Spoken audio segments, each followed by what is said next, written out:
Hey guys, welcome back to my playthrough of the Zombie Island of Dr. Ned, scaled to level 69 with Lilith in Borderlands 1. Uh, Quickly getting back in my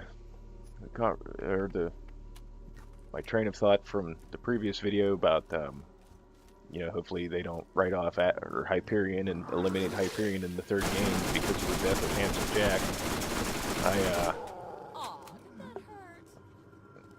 was saying that a lot of people were mad about Atlas and SNS not being in the second game. SNS, I mean, they had some really good guns in this one. I used I've done most of this DLC with the Draco, even though it was bugged and didn't have the right name. I like the Orion. I think that's about all I use. I might have a Crux, I'm not sure, but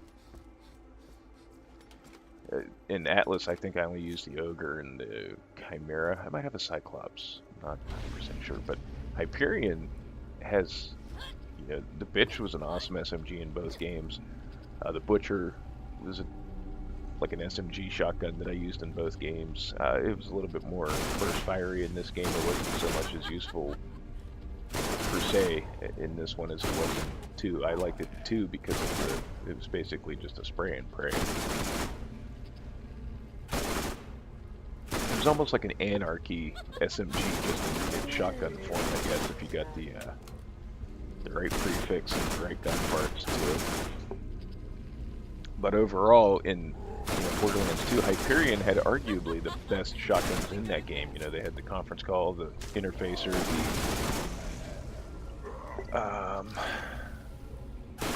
the Butcher, the Heartbreaker.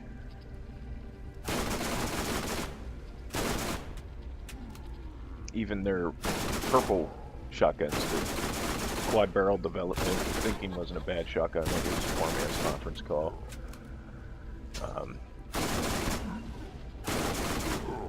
In fact, I think out of all the shotguns in the game, the only non-Hyperion shotguns I used were the Ravager, the Sword Explosion, the Flacker, and the Blockhead. I think that was about it. I didn't use, other than the Blockhead, I didn't use any TDR shotguns. Actually, I didn't use really any TDR guns. Jacob's shotguns, they're hit and miss. They were useful in normal mode, but they weren't too useful in, towards the end game because of their lack of elemental effect. Jacob's guns in general in Borderlands 2 used a bit of a boost. I used Maggie, but that was about it. And let's see. But Hyperion, a lot of people didn't like the Invader. I used the Invader. It's kind of a niche weapon. But they had good guns, and their equipment in both games was pretty good. It was pretty top of the tier. If not top tier, it was pretty close. Definitely in Borderlands 2, the shotguns were definitely top tier shotguns. In this game, I guess it could be argued that Atlas was probably the top of the line gun. But and it could be argued that technically SNS isn't out of business. Bandit just replaced them as a cheaper alternative, story-wise. Because I think there is still some SNS stuff, not loot-wise, but they reference that SNS is still kind of around. There's a few things here and there, I think, in the world that you can see with SNS brandings on it. I can't remember exactly, but they never state that they actually went out of business. They just don't sell their weapons on Pandora. So I guess, they could bring them back in Borderlands 3. I think it's pretty unanimous that nobody will be real shook up if bandit weapons go. I mean, what good bandit weapons are in Borderlands 2 other than the Bada Boom, the Slaga, if you're using SMGs. But I mean, I can't think of a good bandit pistol or bandit shotgun or anything really, especially their E-Techs. Their E-Techs suck ass. Their shields aren't bad. You know, the Hide of Terramorphous is popular amongst the Melee Zero crowd. There might be more, I'm not sure, but I don't think subtracting more manufacturers would be good for them. I think they should keep Hyperion as a manufacturer. I kind of hope they don't go the route of having another company as the central focus as a bad guy. If they do, I guess it would almost have to be dull, because Atlas was the main driving force for, like, from an antagonistic perspective in this game. You had your little bout with Jacobs here, which technically Jacobs wasn't really the bad guy, but you had, your Jacobs theme story, this DLC. They touched upon Hyperion in DLC 4, and then obviously Hyperion was your main focus in Borderlands 2. They had Tor.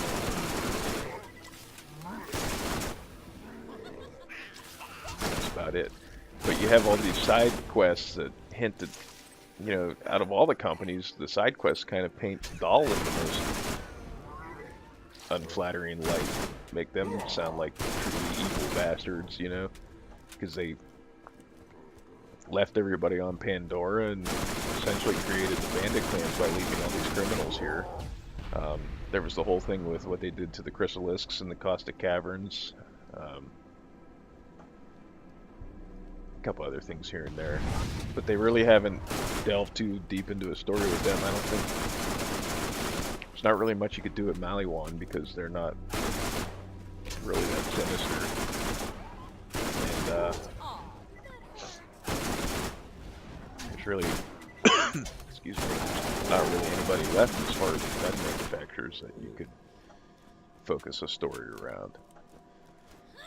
That being said, I think they would almost have to go with a company as the central focus in Borderlands 3, because they would have the financial backing to go against the Vault Hunters if they go with this whole chasing down all these vaults on these different planets scenario that they hinted at the end of the second game. And your best bet probably would be the Dahl Corporation, because they were, the whole reason they came to Pandora was to try to find a vault and amass the same kind of technological lead over people that Atlas had. So, I mean, it makes sense, but I don't know. We'll see what they do. Is there any real live person out there? But I think a lot of people would like to see Atlas guns return, maybe like some kind of weird, as like a relic from a time forgotten or something, like you find these random Atlas guns and they're like disgustingly overpowered or something, something stupid like that. They're not brand new guns, like they're throwbacks. And I don't mean throwbacks like the way they did the Ogre in Borderlands 2. Like, don't rebrand an Atlas gun as a Tor gun or anything like that. Like, make an actual, like, it's an Atlas gun or something, it'd be a neat little nod to the past. And if they're going to these different planets, like, why couldn't they find, like, these ancient, or not ancient, but like these older guns that are sitting around somewhere, or like a cache. Like, I mean, theoretically, why couldn't Lilith have a Firehawk pistol on her person still, I mean, I'm sure,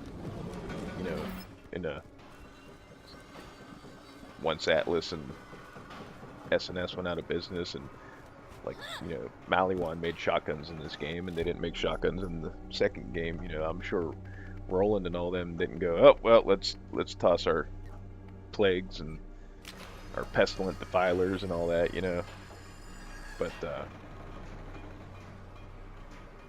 I think if they were smart about it, there'd be a way that they could incorporate those manufacturers, and I think that's, just from what I've read, I think that's what people would like to see, is a return of at least SNS, take their place back and get rid of the bandit weapons for sure, and Atlas has its fans amongst the people, but they got to do the guns right. You know, like I said, they can't do these half-assed.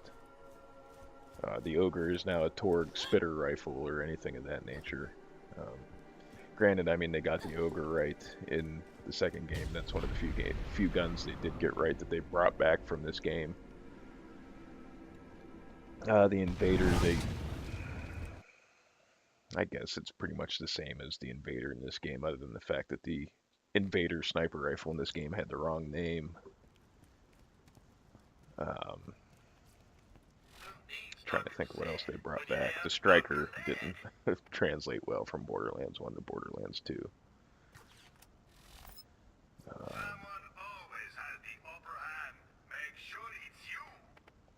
The bitch held up good, you know. Actually, the bitch improved because they fixed, you know, it had a broken critical hit modifier in this game, and they fixed that in the second game. I think the bitch has what, a 70% critical hit modifier in the second game.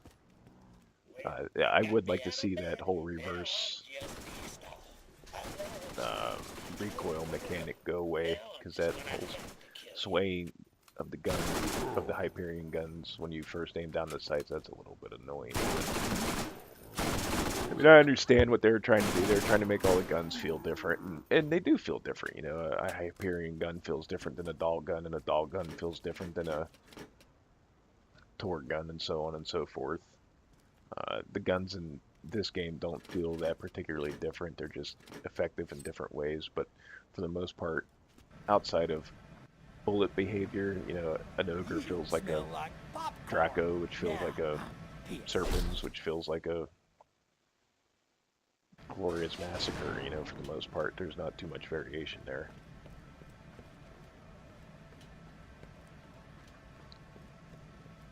Now, interesting thing here, and I don't know if they eventually patched it and I wasn't aware of it, or if it was just a console problem, but for a while I know there was a problem here with Ned. He drops an SMG called the Bruiser,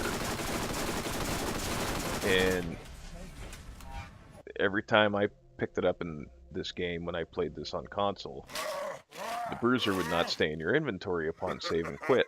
It's not over yet. And I saved and quit after my fight with Undead Ned, and I still had the Bruiser on me. And like I said, I was kind of surprised because, you know, it had always disappeared from my inventory in the past. Even if you tried to Willow Tree it in there, it wouldn't load up. And I don't know if it was just a fluke that it stayed in my inventory, or if, like I said, if they fixed it, or if it was just a console problem, or what it was. I mean, granted, it's not particularly useful because of the bullet pattern, but it's a neat little collector's gun. Some of the guns in this game I collected just for the hell of it. You know, like the Crimson gun, the Crimson class Hyperion guns, the Pearl class Atlas guns. I kind of got away from that because I was filling up my bank full of useless stuff, but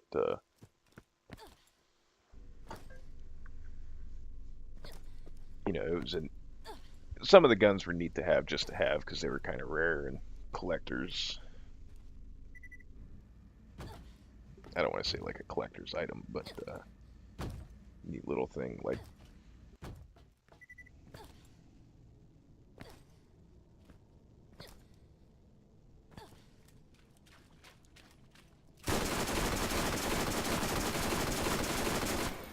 this fight was a little bit easier than I remember, but I was geared a little bit proper, or a little bit better than I was the first time I ever did this.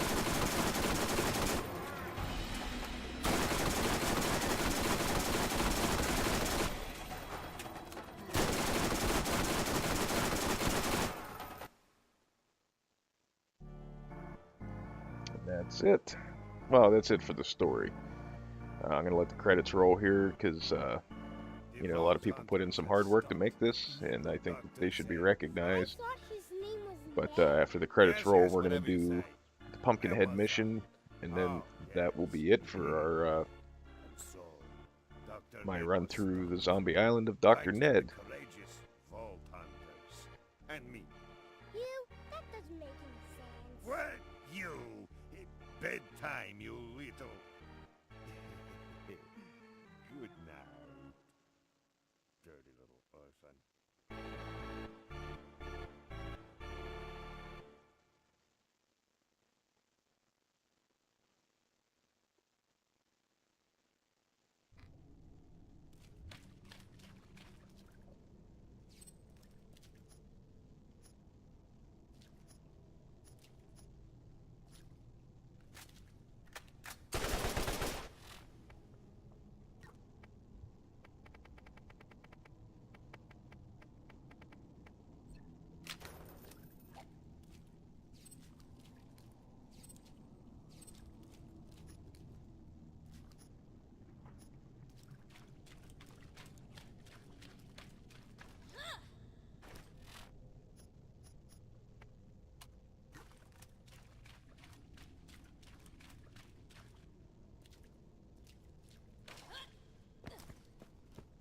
That was a neat little area too. Little, all kind of had all that gore and that little pool there. You know, I think that was another reason this DLC appealed to me, is it was so different from what I had played through in the main game.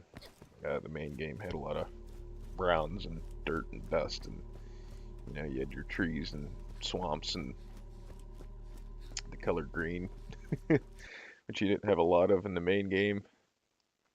Which they thankfully improved upon that a lot in Borderlands 2. The environments were a little bit more diverse. You still had your deserty stuff, but you know, Agris in the Hammerlock DLC was quite different than the Southern Shell for Three Horns.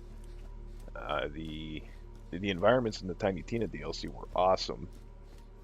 Granted, I mean, it was more fantasy and not quite canon, you know, because you're technically playing a game piece. You know, my siren's name was Rick, and she was the prettiest. But you know, they did vary it up a little bit more. This is the only DLC that looks different than the rest of the game, because they kind of fell back in that whole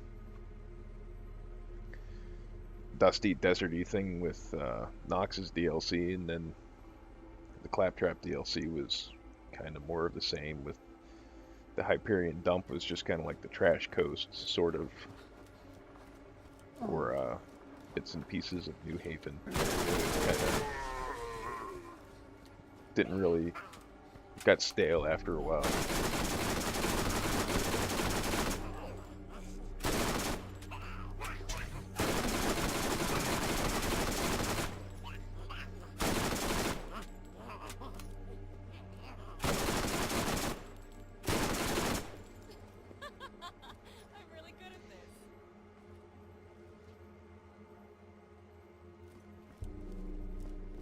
You know, and the voice acting too. I mean, it's not the most intelligent script in the world in either game, but I will say this, that the voice acting seems to fit the characters, or at least in my opinion it does. Like Colleen Clickenbeard is, to me, that is Lilith. You can't recast her.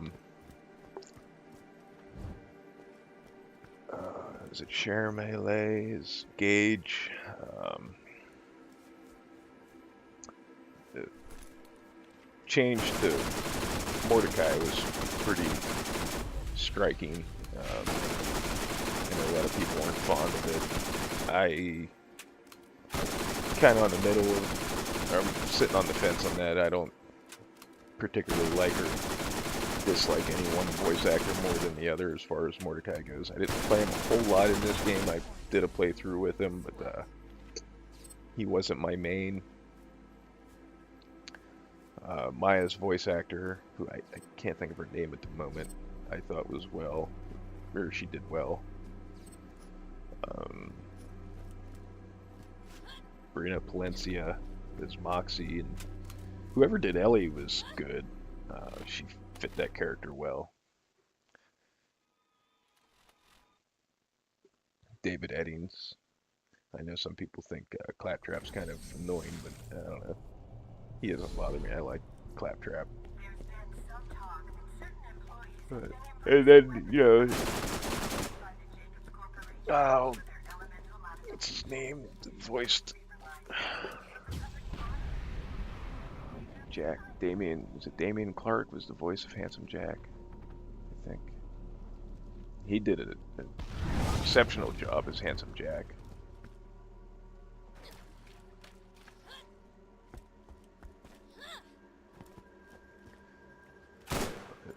We are just about at the end here. We're going to turn this quest in, and that's going to be the end of our video. So, for everybody, if you watched all 4 parts or you just watched this one, you know, either way, I want to thank you for watching and supporting my channel. And I can't thank anybody enough that takes the time out of their day to watch any of my videos. So, again, thank you. And I will see you in the next video, I guess. Have a good one, guys. Later.